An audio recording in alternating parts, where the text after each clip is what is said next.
From Kansas State University, this is Agriculture Today. Eric Atkinson here. And for you today, two of the featured speakers from the KLA K-State Ranch Management Field Day held in Washington County yesterday. Out of Oklahoma State University, Justin Talley will discuss external parasite control for the cattle herd. He'll talk about formulating a comprehensive control program for hornflies and ticks that works for your operation. Then K-State's A.J. Tarpoff will talk about identifying and contending with Anaplasmosis disease in cattle. He emphasizes the biosecurity aspect of preventing the spread of this disease as he talks with Sarah Moyer later on. And further ahead with this week's Stop, Look, and Listen, K-State's Gus Vanderhoeven. Plus more here on Agriculture Today. Did you eat today? Thank a farmer. A way to get more involved in agriculture is through 4-H and FFA. Through 4-H and FFA, we have been given multiple opportunities to grow as leaders and learn more about agriculture. You can learn skills related to jobs, public speaking skills, and you get the opportunity to travel around the country and meet new people. If you want more information about getting more involved in 4-H and FFA, visit them on their websites at kansasffa.org and kansas4h.org.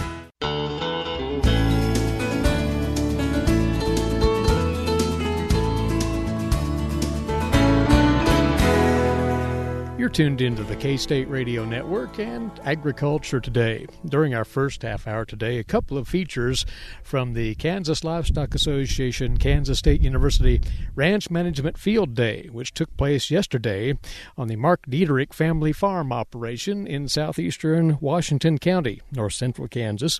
And among those invited to come in and share some thoughts with producers, our guest now, Justin Talley. We've had him on the broadcast before. Oklahoma State University livestock entomologist, and what else but to talk about controlling ticks and flies in the cattle herd. Justin, your take on this summer so far in as far as fly and tick pressure here in the Central Plains. Normal year, abnormal year, how would you characterize it? Yes, this has probably been an abnormal year for us. The levels of fly populations we've seen the past 2 years has been pretty high, but this year has been a cumulative effect. We've had 3 years that our winter temperatures have probably not been as low as they could be to impact a parasite population such as a fly or a tick. But the main thing is this time of year we always see a lot of flies because of the temperatures. They're going through their life cycle at a really rapid rate at this time, and so we just see more flies. And it's fairly straightforward to each and every producer out there, but just to quantify it, there is a cost associated with heavy pressure of either of these pests. Yes, that's true. You know, the biggest cost with horn flies is if you do nothing or not keeping the fly levels at an adequate level for control, then what we see is an impact to growth performance. Studies have shown that anywhere from 1.5 pounds to less, that cattle are basically gaining more weight when you keep the fly populations at a low level. So you always talk thresholds with producers, staying with horn flies here, as far as what the trigger point is in which to act in a rescue sense if they get too heavy. But is there that magic number out there? So the magic number for a while has been 200 horn flies, but we get to that level pretty quickly. And so usually what I advocate is if an animal's at a pretty decent body condition score, they're probably going to be able to handle some of those flies and still not be impacted at a high level. So if it goes to 200 to 300 flies is probably your reaction point. So 300 flies, you need to probably do something. But 200 is what we consider our economic threshold where treatment needs to be implemented. But the real hang-up is counting flies. Nobody has really the skill and probably the time to do that. It's a moving target. So suggestions on making that call. What would producers want to focus on there? So basically when you're looking at horn flies, if you think of a fly population, if you see a horn fly population that's going about from the shoulder about halfway to the side and maybe all the way down to the belly, and it's going about to halfway to the midpoint of that animal, then treatment probably needs to be initiated because there's well over 200 flies at that point. We count flies all the time, and so basically what we see is that when you have groups of flies that are just spotchy, so if you have a group of flies on top of the animal and maybe a little bit on the side and maybe a little bit on the belly, you're still not at that treatment threshold. But once it becomes a continuous link of flies from the shoulder all the way to the midpoint and then down to the belly, then it's probably a treatment threshold at that point. Of course, the preferred strategy is suppression of flies and ticks for that matter, and we want to speak to that. On the ticks for just a moment, again, costly as well and fairly easy to count compared to, say, horn flies. But at what point does one declare a tick infestation to be actually economically viable for treatment? Yeah, so that's a great question because not all ticks are created equal. You'll get some ear ticks on your cows and heifers, but you certainly need to protect those calves because on the marketability sense, then when they have ears that are deformed, may come at a cost at a sale barn. When it comes to the one that we're really concerned with is the American dog tick because it transmits anaplasm, and that could just be one tick in some cases. But usually if you see a lot of ticks around the jawline, along the brisket, along the what we call the udder regions or even the tail head, then you probably need to get some kind of control in place. The other issues with the Lone Star tick, the one with the little white dot that's in throughout Kansas and Oklahoma and down through Texas, is that when we get 10 or more females on those animals, it's going to impact weight gain and weight performance. So, and the thing about ticks is you can see them really easy in the chute, but out in the pasture they may be harder to detect. So it's just a matter of looking at your animals, find that nice docile one, and see if you can just looking around her jawline, her brisket. We can always find ticks along the brisket and jawline and maybe along the neck as well. That's a good place to look just as you're maybe feeding your animals or checking them. The other thing is ear ticks. You can definitely see ear ticks. Just start monitoring those probably in March, whether it's a spray or an ear tag. Just get something in there and it'll usually control the ticks fairly well. Following up on that, in your presentation, you spoke to the potential issue of compatibility of hornfly control and tick control and complications that could happen there. You might elaborate on that. So, yeah, it's a great question because our parasite season is getting longer, it seems like. And so basically our ear ticks come in, and then you need to do something with those ear ticks, but it's usually way too early before you need to do anything with hornflies. But if you want to try to get that dual approach, usually what ends up happening is that if you have an ear tag in for ear tick, it's usually not going to work for you as well as it could work for you for your hornflies when you need it to work. So what we're trying to recommend is treat your ear ticks with something a little bit more cost effective, because we're not usually seeing the level of resistance as we do in hornflies. So you want to try to control the ticks with some kind of spray the ears, spray the jaw down to the brisket, and then spray the front legs. And it kind of gives them a protection for about 2 weeks. And then getting into maybe May, June, try to implement some hornfly control, because July and August are critical months for hornfly control because that's when they become a significant problem for cattle producers. And when the attention turns largely to hornfly control, good stewardship is essential here, and to product utilization, coming up with a system that'll not only be effective, but will perpetuate the life of that product or that class of products.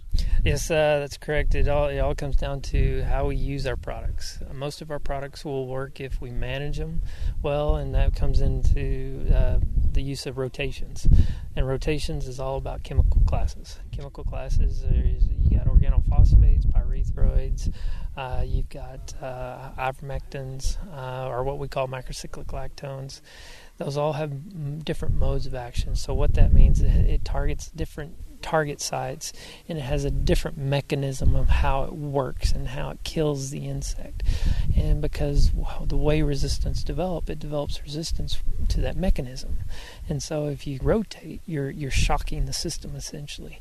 So they may be resistant to organophosphates, and then you come in with a pyrethroid and it's shocking their system because Usually we don't see dual resistance if we're using rotations, but if we're using combination products, we can see some dual resistance to two different chemical classes, which that becomes a major issue in and of itself. So producers, again, need to know the product, but know the chemistry more than anything else. Yeah, there's a lot of product out there that have a different name on it, but are still pyrethroids. And you can contact resources through the K-State Extension Service, as well as we have a website that we use that we can that we've got different chemical classes and what products are in those.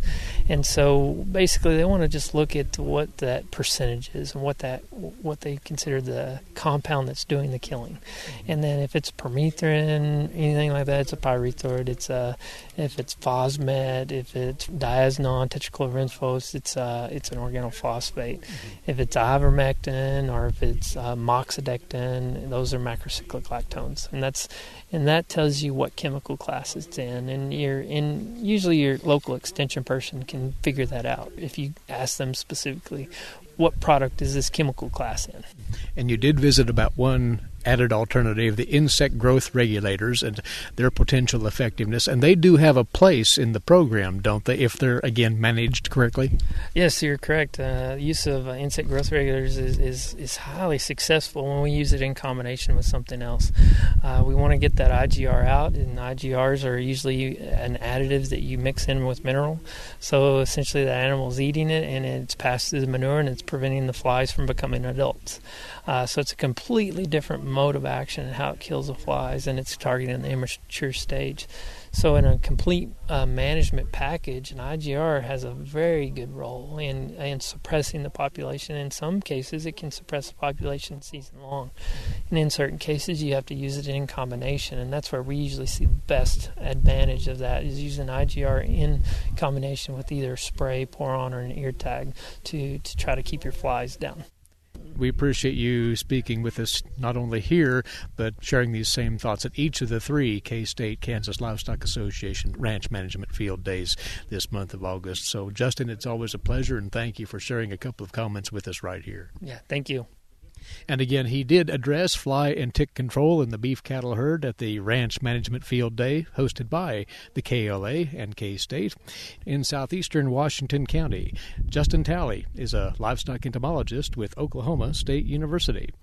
After this break, Sarah Moyer will have yet more information that was passed along at that field day yesterday. You're tuned in to the K-State Radio Network and Agriculture Today. Did you know every Kansas farmer feeds 128 plus people? Kansas farmers are hard workers, dependable, authentic, and sensitive. Not only do farmers put food on your table, but they put clothes on your back and fuel in your car. For more information about Kansas farmers, visit K-State Research and Extension online or stop by your local extension office. This message has been brought to you by the K-State Animal Sciences Leadership Academy participants.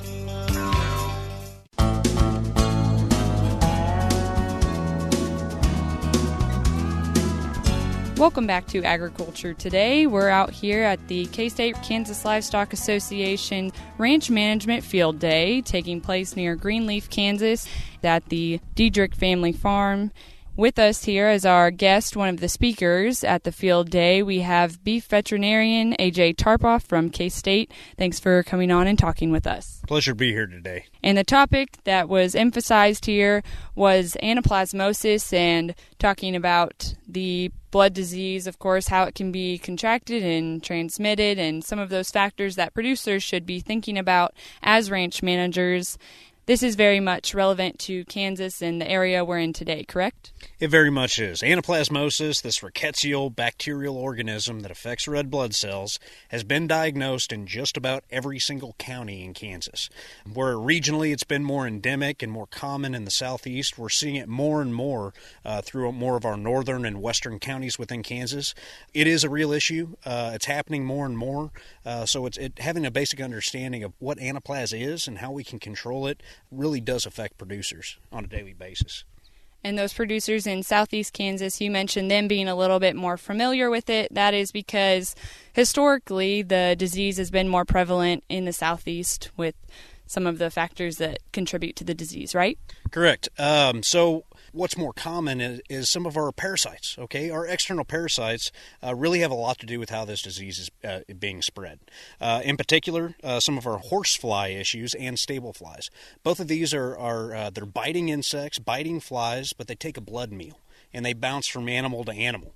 In order for anaplasmosis to be spread from one animal to another, we actually need to have transmission of those infected red blood cells. So those biting flies, and the other thing that often isn't thought about, but ticks.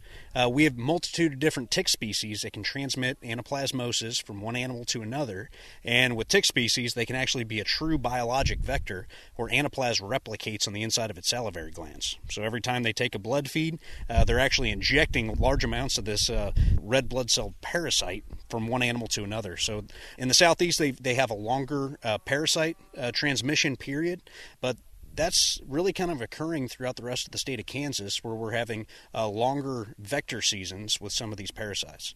And so that may be something that if a herd is more prone to having anaplasmosis issues, they may want to look at their fly control as well, as Eric talked about with Dr. Justin Talley just a bit earlier.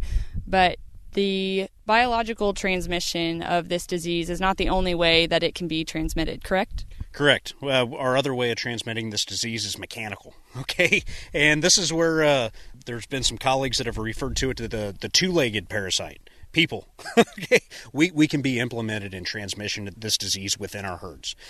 Simple practices, giving injections from a vaccine, from an implant, you name it, without changing the needle between every single animal and without properly disinfecting some of the tools that we use for castrating, dehorning, implanting, you name it. Any of these tools that are transmitting blood from one animal to another can transmit this disease. So we, as veterinarians and as producers, we need to remain accountable and take added steps of biosecurity to make sure that we're not spreading it to naive animals within our herd. For producers in general, they may be wondering what population of cattle is more vulnerable to this disease, and there's been some research in what population is more vulnerable. First of all, for infection rates, every animal within your herd can be infected. Okay, the issue and what's a little bit different with this disease is which animals break with clinical disease. Clinical disease with anaplasmosis is when the body starts to remove a lot of these infected red blood cells, and they remove it so rapidly that they actually start to get anemic. They don't have enough red blood cells to actually carry oxygen throughout the body. So what's important when we start talking about ages, young animals have a greater ability to regenerate red blood cells. Older animals, typically over 2 years of age, do not have the regenerative capacity within their bone marrow to be able to keep up with the true volume of red blood cells that they've removed from the body. So it's really kind of, it's almost inverted from most diseases that we deal with, like respiratory disease and things like that, where young animals are more susceptible. In this case, animals 2 years of age or older, and they've never been exposed before. That's the at-risk population that we're concerned about going into clinical disease. One of the producers here in attendance today brought up in his question about herd immunity and the disease in Kansas.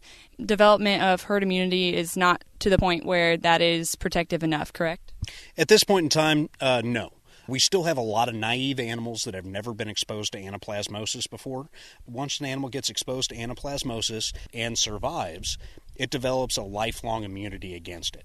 So when we have enough animals within the herd that actually have that lifelong immunity, the chance of other naive animals, even within that herd, getting exposed from an outside source is much lower. But that risk always remains. So eventually, would this area reach a complete endemic area? And the answer is possibly, because the transmission rates from year to year can vary drastically depending on our vectors, depending on some of our external parasites transmitting the disease. If we have a very strong winter and knock out some of these parasites, we will have low transmission the following year. And if that occurs for multiple years, we begin to lose the herd immunity, so to speak, looking into the future. So there's a lot of ins and a lot of outs to this disease, and unfortunately, we don't have any perfect answers for ultimate control, but these are things to be aware of, so you better understand what's happening on your own operation. And let's go ahead and walk through some of the clinical signs and what producers can do as they're monitoring their herd. looking to protect them against this anaplasmosis? Okay, so early signs of the disease. Remember our age break. This is more of a mature animal, so 2 years of age or older. So in a cow-calf operation, we're talking about our cows and our bulls, okay? Now, the first thing that happens, they get a little depressed, okay? They start to go off feed a little bit. If you're curious about these animals and want to do a physical examination, their mucous membranes on the inside of their mouth, or if it's a cow, inside their vulva, at early stages will get extremely pale. They're starting to get anemic, but they're still getting along okay.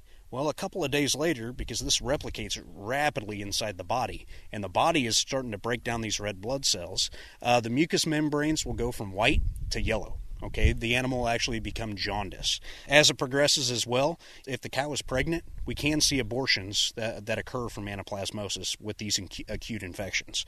So they're off feed. They'll actually become constipated as well. They'll begin to get dehydrated. As the disease progresses even more, they will have increased respiratory effort. They will be open-mouth breathing, almost like they can't breathe. They can breathe quite well. The issue is they cannot transmit oxygen throughout the system. Okay, so you'll see them open-mouth breathing. They'll be huffing and puffing like they're heat-stressed, even on a cool day. Now, this is the period of time to be extremely careful with these animals. Because of the low oxygen, their brain is deprived of oxygen at this time. They become extremely unpredictable. And by unpredictable, I mean they can be extremely violent. Multiple people that I know personally have been run up fences or run around a pickup because they truly, it's that fight or flight at the last period of their life, and they're willing to take it out on somebody else. And of course, producers at that time are probably feeling like there's something that they should be doing or some action that they should be taking. Is there a time frame that they should be able to see whether or not this calf or cow or bull is going to make it around the other end of this disease? Okay, now, if they're already in full-blown clinical disease, open-mouth breathing, and on the fight, just the pure act of moving the animal could actually be its demise. Okay, so as producers, as veterinarians, we're always trying to help animals that are in need, and unfortunately at that time, the best thing we can do is nothing. Okay, just by moving the animal, that could be enough to push it over the edge. So the best thing to do at that period of time is just take your chances. Now, earlier stage of the disease, whenever they go off feed, they get a little listless. You know, we can see we can see the pale or the yellow. Now is the prime time, before they've lost too much red blood cells, injectable oxytetracycline. Okay, that is kind of the mainstay treatment for anaplasmosis. They respond very well. The biggest indication that they're going to survive is catching them early to ensure they haven't lost too many red blood cells. If they go over that period of time and they've lost too much, regardless of the treatment, they're not going to recover. Now, a time frame to keep in mind is between 4 and 7, 8, 10 days. If they're still alive after that period of time, after they've shown clinical signs of disease, they're still up, they're still getting around, you're pretty much in the clear. Okay, they're more than likely they're going to respond and they're going to fully recover from the disease, but it will take some time, but they won't succumb to it. So that's kind of the time frame to think about after treatment and who to treat and when to treat. Earlier is better, of course. Later stage of the disease, unfortunately, it's kind of a flip of the coin. Just moving the animal can make it push it over the edge. And if producers or ranch managers would like to be seeking out some additional information about anaplasmosis and treatment options, where would you point them? First place to always go to, your local practitioner, your local veterinarian. There's also quite a few resources that are available on ksubeef.org. But at the end of the day, it all stems back to your local practitioner, boots on the ground helping you deal with this issue. Well, thank you for sharing this information with us today, AJ. Thank you for having me. That, once again, was K-State beef veterinarian AJ Tarpoff talking about anaplasmosis and what can be monitored and done by producers at different stages of that disease. And he, once again, was one of the speakers here at the K-State Kansas Livestock Association Ranch Management Field Day in Washington County. I'm Sarah Moyer, and this is Agriculture Today. Have you ever wondered why livestock producers burn Kansas pasture? Here's the deal. Controlled burning helps preserve the prairie and allows every bite feeder cattle eat to be the most nutritious. National Wildlife and Parks also feel it is a necessity to help with wildlife populations. So the next time you see a Kansas pasture burning, know it's for the good of our wildlife, our prairie, and our livestock. This message was brought to you by the K-State Animal Sciences Leadership Academy participants.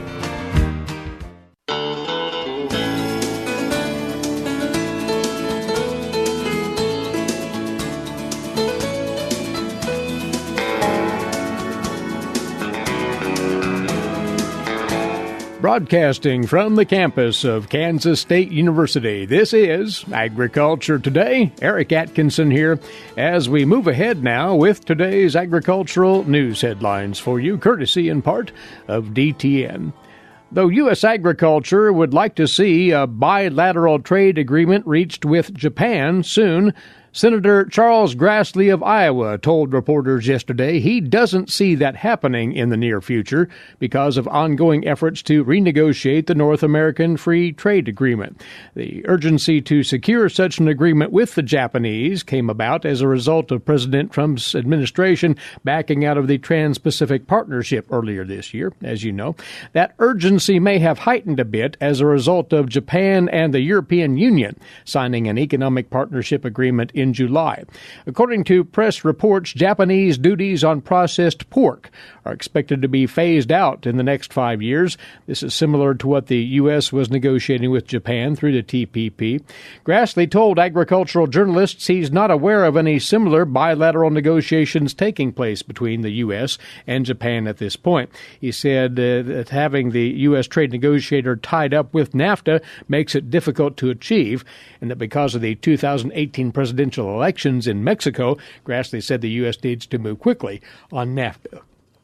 Nonetheless, 3 rounds of talks in the next 2 months illustrate the rapid pace North American Free Trade Agreement member nations are taking to renegotiate the trade deal, as you'll hear in this report from the USDA's Rod Bain. The first round of North American Free Trade Agreement negotiations is in the books, and while progress included work on negotiating text, including the agriculture sector, perhaps the main news from round 1 of NAFTA 2.0 talks was additional details about the next round to be held in Mexico, as well as subsequent rounds over the next 2 months, according to U.S. Trade Representative Robert Lighthizer. Domestic consultations between negotiators from the U.S., Canada, and Mexico with stakeholders in their respective countries will lead up to round 2 talks in Mexico the first 5 days in September. From there, a rapid pace towards a potential agreement includes further negotiating rounds scheduled in late September in Canada and a round in October in the U.S. As Ambassador Lighthizer noted at the beginning of NAFTA renegotiations, we look forward to productive discussions over the next several months. I'm Rod Bain reporting for the U.S. Department of Agriculture in Washington, D.C. Also on the trade front, U.S. importers of biodiesel from Argentina and Indonesia will now face a retroactive duty as a result of an ongoing dumping investigation by the U.S. Department of Commerce. That was announced yesterday by that department. Commerce officials found critical circumstances exist with respect to imports of biodiesel from Argentina.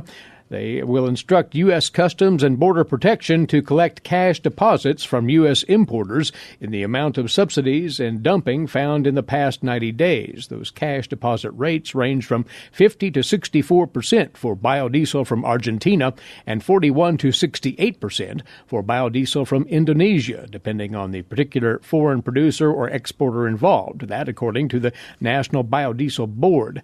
That board asked the Commerce Department back in July to immediately slap duties on imports of Argentinian and Indonesian biodiesel, claiming in a petition that critical circumstances exist to warrant that action. Since that July filing, the National Biodiesel Board alleges that biodiesel imports from Argentina have increased by about 145%. The Biodiesel Board has alleged significant increases in subsidized and dumped biodiesel imports from Argentina and Indonesia, having injured U.S. producers. The Kansas Department of Agriculture's Division of Animal Health is now dealing with 2 separate and serious equine disease diagnoses. Todd Domer reports here that the horses were located in the central and western parts of the state. The Kansas State Veterinary Diagnostic Laboratory has confirmed a horse in Finney County has tested positive for equine infectious anemia, and a horse in Reno County was positive for West Nile virus. In the Finney County case, The facility with the positive horse is under quarantine. All exposed horses were tested and 5 additional animals were positive for EIA, which is not a curable disease. The positive horses were euthanized, with remaining horses at the facility to be observed and retested in 60 days. EIA is most commonly spread by biting flies and ticks. Clinical signs include fever, anemia, and edema. Affected horses may not show symptoms but can be carriers of the disease. There typically are a small number of EIA cases in the U.S. every year. The disease is controlled by regular testing, commonly referred to as a Coggins test, before traveling across state lines or to equine events. According to the American Association of Equine Practitioners, there is no effective treatment for EIA and no vaccine to prevent it. Good health management can reduce the potential of infection. The horse testing positive for West Nile in Reno County was euthanized due to the severity of the illness. This is the first reported equine case of West Nile in Kansas this year.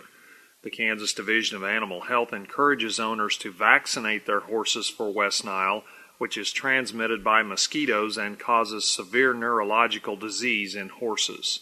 I'm Todd Domer. And you cattle producers in the southeastern portion of the state, take note that the third and final KLA, K-State Ranch Management Field Day, is set for later on today, hosted by DL Cattle Company out of Fredonia. Joe and Helen Donahue and their son and daughter-in-law Daryl and Jody will welcome folks to their operation. One of the program highlights, a presentation on controlling invasive species in native grasslands, including Sericea lespedeza, with late summer prescribed burning. From the Kansas Department of Wildlife, Parks and Tourism, John Johnson will talk about his work with that control method, as well as a word from K-State's Casey Olson to share his findings on late-season burning to control Sericea. Natural Resources Conservation Service Management Specialist Garen Belt will be on hand to discuss a process developed by the NRCS to determine the forage production capabilities and appropriate stocking rates for specific pasture.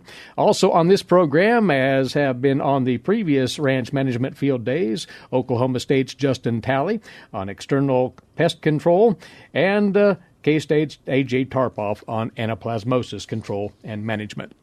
Again, this field day gets going this evening at 3:30, this afternoon actually, with registration, and the program around 4 o'clock, the beef dinner complimentary at 6:45. This location is 6 miles north of Fredonia in northwestern Wilson County. If you'd like more information on this, again, third and final KLA, K-State Ranch Management Field Day, go to www.kla.org. This is Agriculture Today. Hamburgers, roast, ribs, steak, or whatever you prefer. Beef, it's what's for dinner. Kansas cattle farmers produce 7.5 million head of cattle per year. It takes about 7 tablespoons of peanut butter to get the same amount of protein in 1 serving of lean beef. Support your local Kansas farmers and ranchers. Eat beef. This message was brought to you by the K-State Animal Sciences Leadership Academy participants.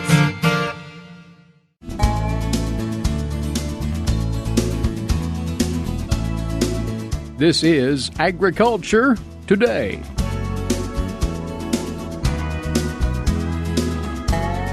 Stop, look, and listen.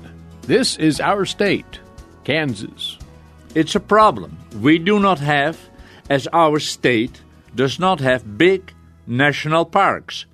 That's Gus Vanderhoeven of Kansas State University with comment on life in rural Kansas. The Manhattan Mercury picked up an article from the Los Angeles Times entitled, "Yosemite is seeing more vehicles than ever, clogging its roads." We've had similar articles before, and like this one, with photographs of the long lines of cars and the frustration by the visitors who came for the special out-of-door experience. The day 2 visitors from overseas arrived recently, the park's main entrances warned of delays of 3 hours or more. It's a problem and a challenge. I remember when we visited many years ago, we withdrew to the outlying and quiet camping spots, but then too we sensed the pressure and stayed away from it. I want to reiterate once more how lucky we are. Yes, Kansas does not have the big national parks which attract the thousands which do stimulate the local economy. But we have something else, and there is no maybe about it. And I'm not talking about, with all due respect, the greatest ball of twine or the deepest hand dug well, although from experience I can talk. It is because I once dug a large swimming pool with pick, spade, and wheelbarrow. It was a job I freely took upon myself to earn money, which I needed to stay close to my wife-to-be, who worked for the local dentist as an assistant. I was just out of college. It was tough, hard red Australian clay I dug into. It was a job, and so was digging the well to reach water. True, the well is man-made, and Yellowstone is a natural wonder, now under tremendous pressure by man. It was the land of the Crow, Blackfeet, Nez Perce, and others. By early explorers, it was described as country for sightseers. It is without parallel. As a field of scientific research, it promises great results in the branches of geology, mineralogy, botany, zoology, and ornithology. It is probably the greatest laboratory that nature furnishes in the surface of the globe. In 1871, Professor Hoeven, United States geologist, with a fairly large party of scientists and with photographer Jackson and two painters, Elliot and Thomas Moran, spent the summer making a survey of the Orange of the Missouri and the Yellowstone rivers. On his return, he published a detailed geological and descriptive report, which was published as a government document. From then on, no longer were descriptions of Yellowstone received with incredibility or derision. These reports carried weight. There's much more to the story of Yellowstone Park, but we in Kansas don't have the big parks. They say we don't have the national wonders, and I like to disagree. And there's something else. How often do we visit one of the big parks where people like to go and see and wonder? How often? And how often do we quietly stay home? That, for me, is the point to make for developing and creating at home the place to wander. You can stretch home from where you live to town, city, community, to county, to region, to our state. All the things the scientists listed for the Yellowstone region, I can list for our state. Geology, mineralogy, botany, zoology, and ornithology in all their branches. We have it.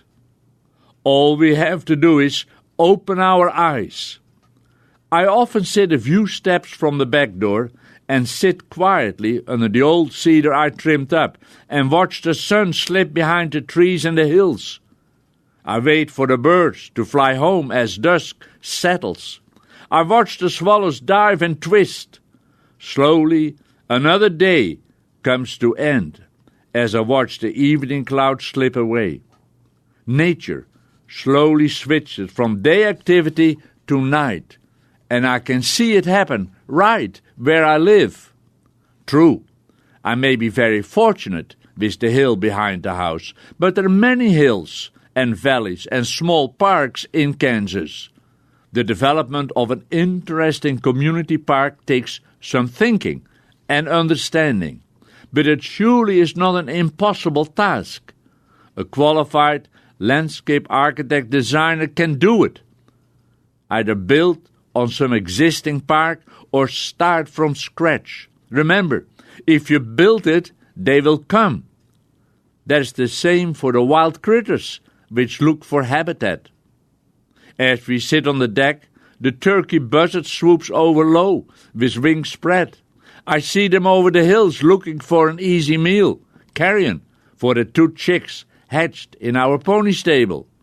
I watched the deer footprint in the soft mud, the large one belonging to the mother doe and the small one to the fawn. It has always interested me what subject people take photographs of. That tells me what they see.